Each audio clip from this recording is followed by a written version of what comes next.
Oh, totoo nga! Hindi ko akalain may maririnig ka pala dito! Oo nga, naririnig ko din. Nakakamangha, di ba? Linear radio ang tawag dyan. Hindi ba mineral radio to? Yun nga yun.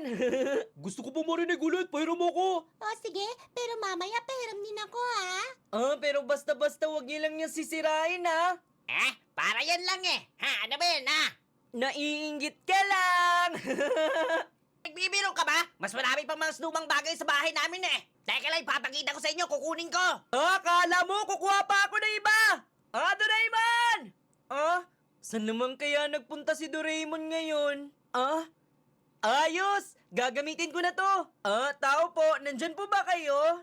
Yes, ako nga. Salamat sa pagtawag muli.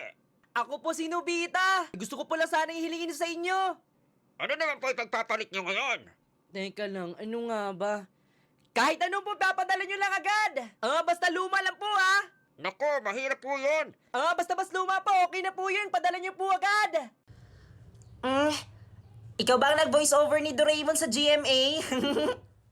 Hindi ko alam kasi sa dami na nagagaya kay Doraemon, makukonfuse ka talaga kung sinong totoong Doraemon. Pero in my case ka muna. Hindi, joke lang. Hindi talaga akong nag-voice over kay Doraemon sa GMA. Basta ang alam ko, isa lang akong fan na nagagaya ng boses. At ayun po yung content ko. Siguro dahil lang to sa mga gamit ko dito. Alam mo yung gamit ko?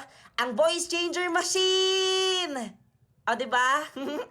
Paka-effective, diba? Yung iba hindi pa naniniwala na boses ko talaga daw to. Edit daw. Sabi nga nila, nilalapat ko lang daw yung boses si Doraemon sa boses ko. Ano kayo? Ha? Hami-hami wave? Pero sa mga lahat na nagsasabi ng fake ang boses ko, maraming salamat sa inyo.